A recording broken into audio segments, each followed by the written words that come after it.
We did it. We did it. Everyone, we made it. We made it. Today's the day. Matt has been telling us about how much he hates the band Queen. And no, the Queen.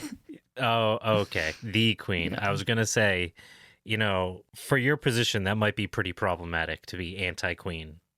They can come and get me. Come and extradite me. Come and extradite you? Yeah. Oh, man. So we were talking about Queens today. So is this before or after they enter a new phase? So as the resident Queen expert here, I confirm that these bees may or may not enter a new phase. As for the Queen, well, it's kind of past.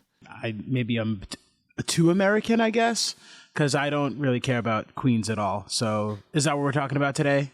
I mean, well, first off, for whatever reason, we do care about Queen or the Queen or like the royal family, right? Like, it's weird how, like, what other country is obsessed with the Queen of the country that they rebelled against? It's weird, right?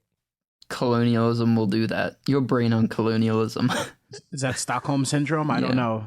It kind of is, right? Like, it's America, I think, deep down, like, you see, like, this stuff about, like, Trump and Musk and, like, all these people that, like, stand these super rich, like, wannabe authoritarians.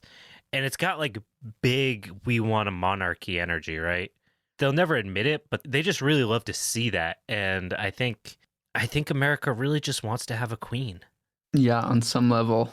I don't know, man. Simulacra and simulation. We treat celebrities in this country like royalty, so one is the other. It's the same thing. It's true. What you're saying is you don't want royalty. We already have it, is what I'm saying. Okay. But do you hate it? Would you hate formalizing it, is what I'm asking you. Like, do you want to call Musk, like, the King Musk? I'm going to be the most honest person here and Queen say... Grimes? I'm going to be the most honest person here and say, unless I am involved in being deemed royalty, yes, I would hate it. Yeah, I think that's a pretty good position to take. Is it, though? I mean, it's honest. No, yeah. I think it's a fine. I don't know how I feel about King Elliot the First. Exactly. You'd be the first to go. Yeah, there we go. All right. So I'm the only one that hates royalty, is what we're saying. Yeah, I love having a leader ordained by God, and that's just it. This is an excellent banter intro. Oh my God, we got to get to it, Queens. Queens. Okay, Queens. This is the Poor Pro's Almanac. Welcome oh my to God, our we show. haven't said it yet. We haven't done an intro at all. This is the Poor Pro's Almanac. I'm Elliot. This is my host. I'm the co-host, Elliot. This is my host, Queen expert, Andy. And we're also joined by our good buddy, Matt. Howdy. And I don't even know what this episode's about. What are we talking about today? This is all beautiful. It's like we're professionals at what we do here. I'm guessing it has something to do with queens. It does. There are many queens, but we were talking about one specific queen today, right? I'll just say this. We're buzzing with excitement today, aren't we? Yes, that very excellent pun and segue into the episode. I'm very proud of you. We're getting pretty good at this. Yeah. See? If this is your first episode with us on bees, I would recommend at least going back to the bee biology episode, preferably even further back to our native versus non-native pollinators episode. Go back to the beginning of the podcast. Or yeah, if you've got like a week that you are just going to like do a bunch of cocaine and just listen to podcasts for 7 days straight, that also is an option. Just plow through our entire catalog. You have like a lot of dishes to do. Yeah, like a couple of years worth, yes. Go back to the beginning. But if not, go back to the beginning of the bee series, okay? That'll help frame up some of the things we're going to talk about today, some of the issues facing the honeybee and native pollinators today. Otherwise, you might be getting into this, and if you come from like a traditional, and I'm using that word very problematically, understanding of beekeeping, this might be a little bit, I guess, not what you might expect, if that makes sense. Does that make sense, Elliot? I think so. You're my hype man. Come on. Yes, it makes sense. All right, there we go. Make it make sense. I like that one. That's my job. So today we're going a little bit deeper. We kind of scratched the surface on this idea of the queens and their role within the hive, but today we're gonna get in pretty deep on this one. So we've talked about queens like quite a bit. Yeah, we have. So this is the queen episode. Like this is like where we get queen deep. Is that a thing people say? It is now. We're getting queen deep. Hashtag. I mean, do hashtags exist anymore? Did Musk ruin that yet? No, I think they're still in there. I think all people the, are still all using the, them. I think all the socials use them now. Okay, actually. hashtag queen deep. We're doing it. I don't know. I prefer hashtag shack length, if I'm being honest. Hashtag what? Shack length. Oh, shack length. Yeah, that was a good one. Those are both being added to my lexicon. Yes, we are. We're all going to aim to try to get that. What is that? Oxford Dictionary Word of the Year? Oh, yeah. Is that the one that they do? Can we get shack length on there? Is that the goal, everyone? I have to compete with goblin mode. Yeah, well, we're working on 2023. Like, don't worry. That is long in the past. Yeah. At this point, we are leading the charge on shack length or queen deep. You got a whole sentence. You can get queen. You can't get queen deep unless you're shack length. God, It's a whole sentence. railed. It's a whole sentence. Yes, it's a whole sentence. It's a whole thing. So let's get into this. So queens, we've covered some of the fundamentals about them last episode, what made them special, all that kind of stuff. Now, what I want to do is cover a queen's natural cycle and a bit about what we've been starting to see in the past few decades around things like queen success rates, which I'll explain in a minute, and how we can apply the framework of this entire podcast, this concept of complex system understanding, and how that can help us understand the things we've talked about with bee genetics and how we can see a common theme that kind of unravels with the queens themselves. So we've talked about the special food queens get, and when they're young, they go on what's called a mating flight. They mate with a bunch of drones. They come home and start laying, right? That's like the very topical understanding of a queen's life, right? Now, in a natural system, a queen will live usually about 3 to 6 years before being superseded, which again, if you listen to the previous episodes we did, this makes sense given the wear and tear on the comb and the hives that thickens with each additional use, as well as parasites and all of these other things. So their hives are not meant to live for an indefinite period of time. Now, during these years, you may see multiple swarms come out of the same hive, meaning that the hive is split and that swarm is left to start a hive someplace else. It's usually like a third to a half of the bees from the original hive. Now, as they get older, the queens will be typically replaced towards the end of the summer run in August or so for most of the temperate part of the world. If they're gonna fail, that is, they start laying more drones, it's typically in the spring when production needs to ramp up and it fails. Okay, so when you say fail, you mean like the queen dies? Yeah, like there's no royal guard to protect the queen in this instance.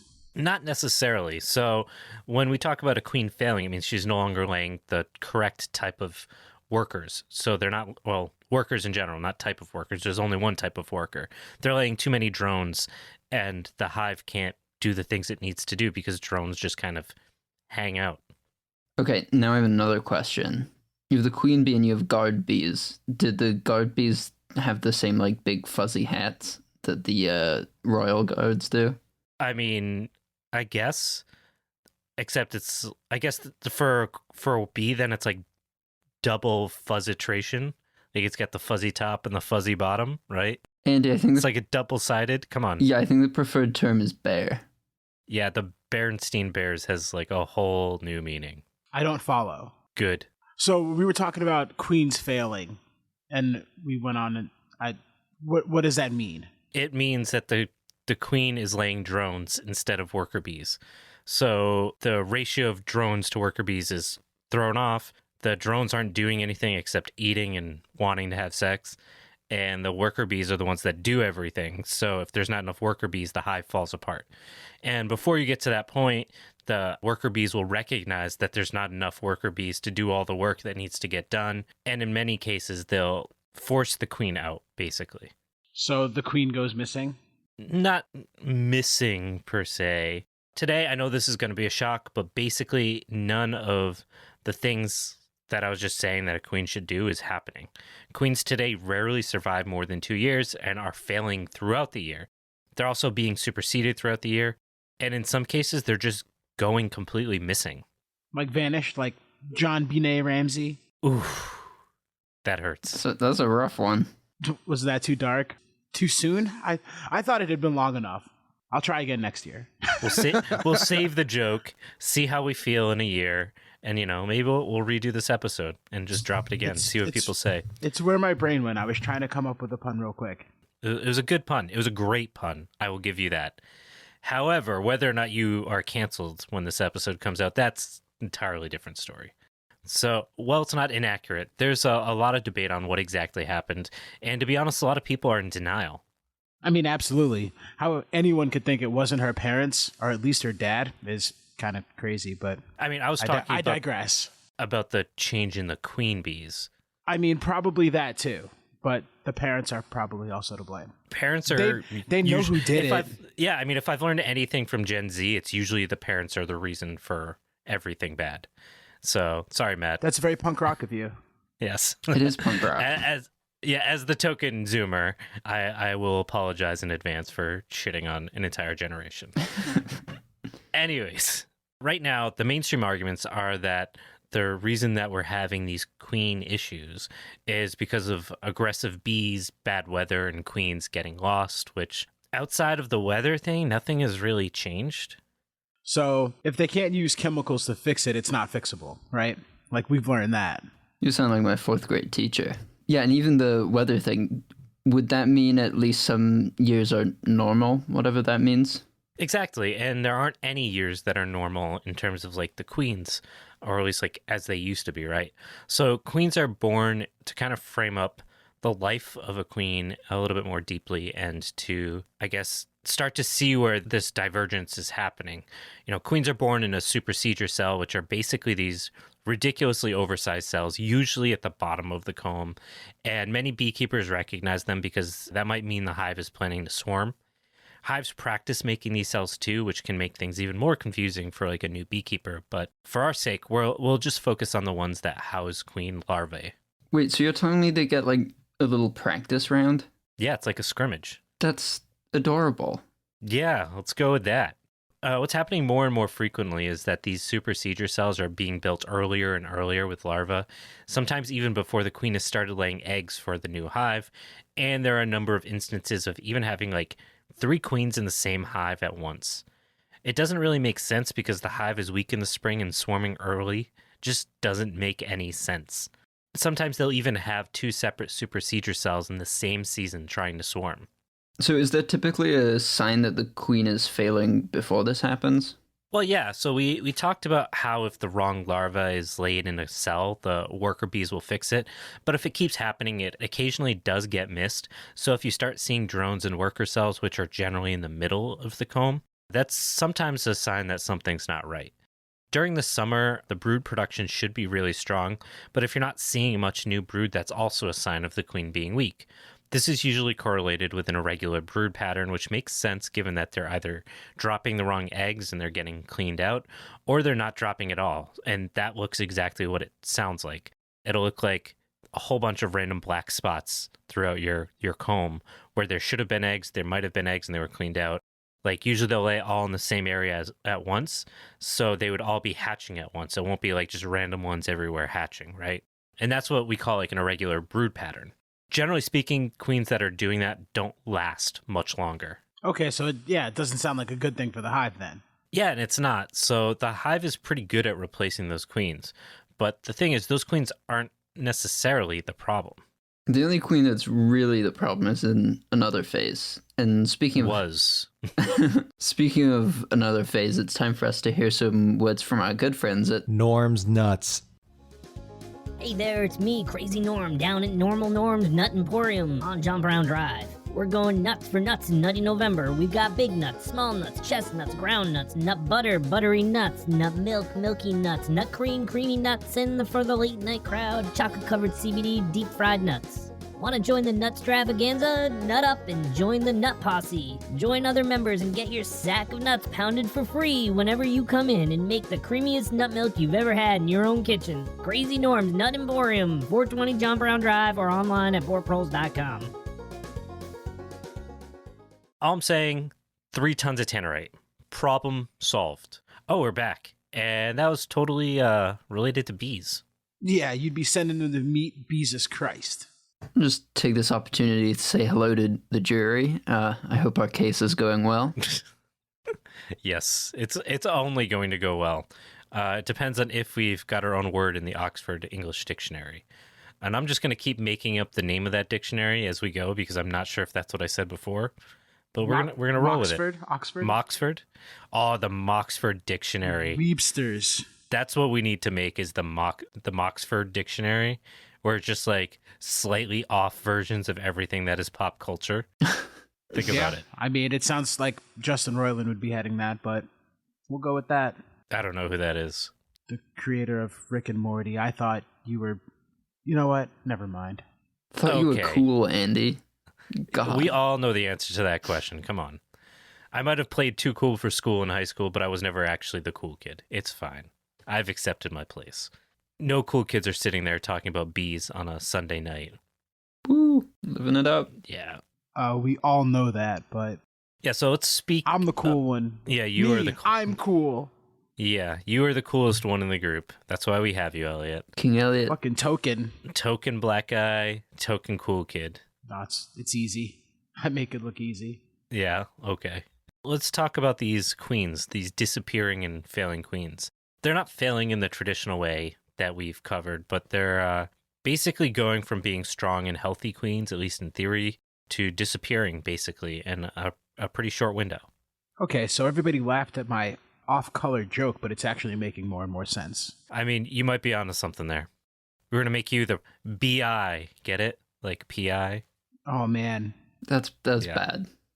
What do you... I'm going to take a shot. I'm going to take a shot for every bad pun in this episode. Where's my mead? That'd actually be a fun game to play, but I don't think we'd make it to the end of any episode. We would, No, but it would just be never. very slurred. No one would listen anymore, that's for sure. Well, let's talk about these hives. So typically the hive is designed to be ready to replace the queen as soon as possible, right? But with this specific example of queen loss, where the queen is literally just disappearing, it's about 50-50 that they even have the supersedure cells in place. So what is happening here? That's basically been the question a lot of researchers have been trying to figure out. Now, the short answer is that we don't have a clue. The long answer is we sort of do, but it's not a simple solution. Yeah, and it never is with you. We've been doing these episodes for a long time. Spit it out. Yeah, so let's get back to this fundamental idea, all right? So what do queens do? They lay eggs, right? Yes, I know that one. All right, they also organize the colony. I know we think of queen as like in charge. They're not necessarily in charge, but they do utilize things like their pheromones to organize the colony, right? They help the worker bees know what to build so she can lay the eggs that she needs to. She can also, in theory, release pheromones to stop queen cells from being built. In theory. Yes. All of these rhetorical questions, I will answer with yes. Nice. I have no idea. You sounded real confident, though. Yes, this is all accurate. But obviously, this queen that we're talking about isn't doing a good job of this, right? Well, why not? There could be a number of reasons. Genetics, disease, poor mating, even the conditions she was kept in when she was raised or being transferred. So like any living thing. Yeah, basically. And much like other living things, we're finding out that the chemicals that we're dumping on hives from mites is also having significant effects on the reproductive capacity of both the drones and the queens. That kind of seems like a big problem, given that like everyone is using them. Yeah, so a study in 2016 showed that drone sperm viability dropped almost in half after they had been exposed to chemical treatment. Same thing with being exposed to jewels. Is it really? No, I'm making that up, but it's a note. This is some Zoomer humor. Yeah. You guys in the goddamn vapes. Elliot, don't even look at me. What? You're throwing some shade at the vape comment. Did I? Oh, Yeah. I'm still a savage. I smoke like actual plants. I don't know what's wrong with me. No, that's, as far as I'm concerned, so much healthier. Yeah. Sorry. You're on that acoustic. Yeah, the acoustic, the low grade. It's fucking mono. Yeah. So as we said, the chemical treatments obviously have this very significant impact on queen health and their capacity to bear new worker bees, right? If the sperm isn't good. Now, queens also exposed to abnormally warm or cold conditions in shipment has also caused low sperm viability because remember, they're impregnated before they get shipped off to their new home. But the external factors aren't the only players here in the health of a queen. The conditions which it is raised are also significant. Again, I know, shock. You've got 3 different conditions where we have queens raised, right? You've got swarming, which we've kind of covered, and this is like a natural split of a hive, and generally can be considered a good thing. It's the natural cycle, right? The second is the supersedure, when a queen needs to be replaced because of age. Kind of a normal situation, so not like a big deal. The hive is raising the queen. And the third is the emergency replacement. The emergency replacement rarely yields healthy queens. Okay, so how's the emergency replacement different from the supersedure cell? They kind of sound similar. Well, typically queen cells are placed at the bottom of the comb and have a lot of attention paid to like things like the quality of sculpting. They sculpt now? It's just cuter and cuter. They're just little guys going about building their... I don't know. I don't care what you say. I think it's cute. So when we talk about like sculpting, what we really mean is like how defined or mushy does the queen cell look. So like they'll make it look nice and pretty and like really refined with like delicate features. And that means they're taking the time to really take care of that cell, right? Now, if it doesn't look like that, then they're probably rushing it. Also, the bigger the cell is theoretically, or at least based on the evidence that we have at this point, suggests that the queen will be healthier. And ultimately, the more eggs it can produce and the more sperm she can hold. Yeah, she can take a... You know what? No. I'm a bigger man than that. I won't say it. Oh, yeah. I'm so proud of you. Big load. Oh. I'm sorry. I'm not grown. He's not. It's true. I've seen his darkest days. So the natural thought would be to breed queens larger, right? You're going to say yes and no, aren't you? Well, yes. Okay, at least I can be proud of one. And no. Got you fuckers. Okay, that was a little much. I mean, a little? So bigger queens are going to produce more worker bees and more honey, but that raises an important question of, do we need to have bigger hives? Is this going to ultimately lead to bigger hives? And is that really the goal that we should have? More honey seems good. But if I've learned anything in this podcast, there's a reason why nature has probably made bees the size they are.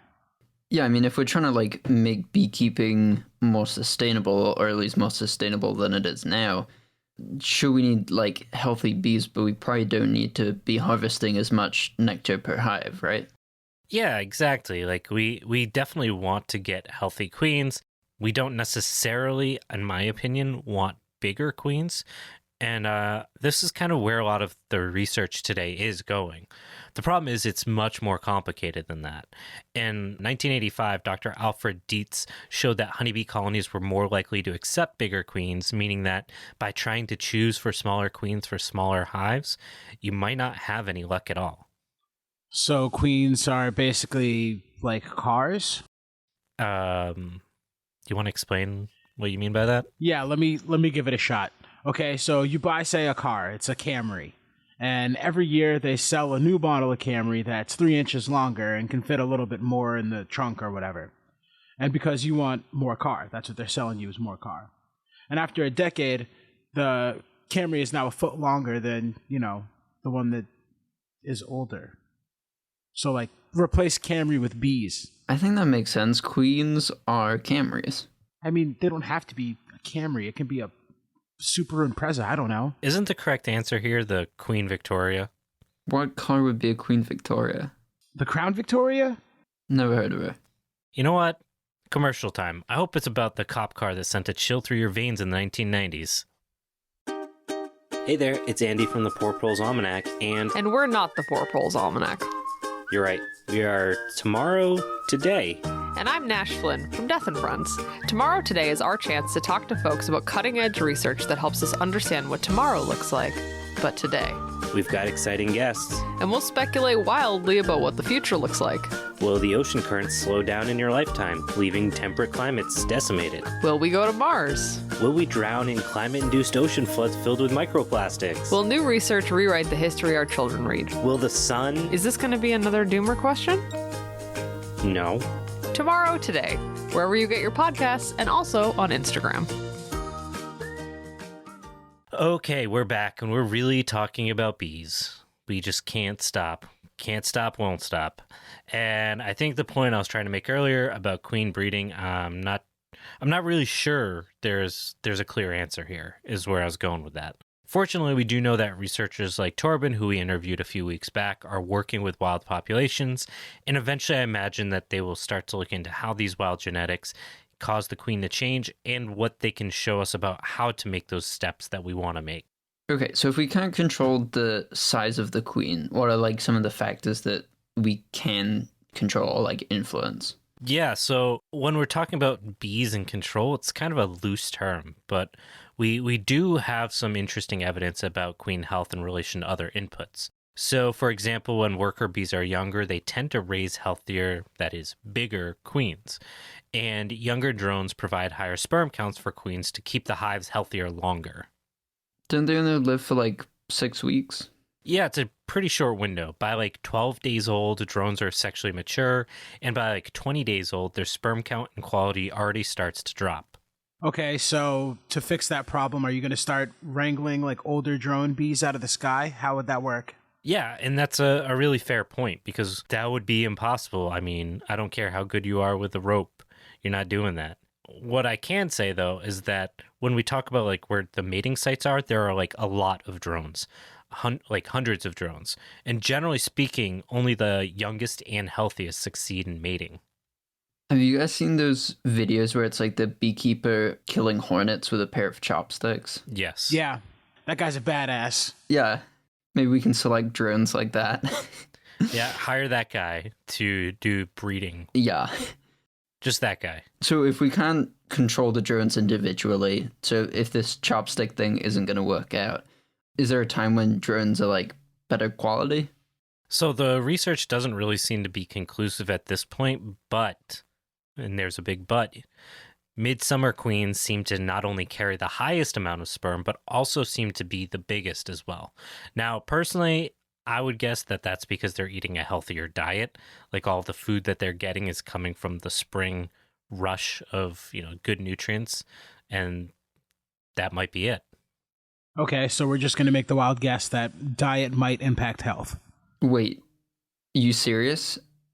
Oh, God. Sorry, dude. Oh, man, I'm in trouble. 22 going on 60. So basically, chemicals we currently use are negatively impacting their health. The way we're transporting them is impacting their health. And even their diets, which we're trying to simulate and stimulate, is also impacting their health. Yeah, and the diet thing's a lot more complex than like it might sound to like an outsider, because obviously a diverse diet is crucial, but anyone that's actually raised like as a beekeeper or had a hive or two, the thing you feed your bees in the spring and winter is bee sugar, which is just literally sugar melted into water. Not ideal. It's like that bad guy from Men in Black. Sugar in water. Yes, that. Like literally, it's like Edgar, your skin is hanging off your bones. That better?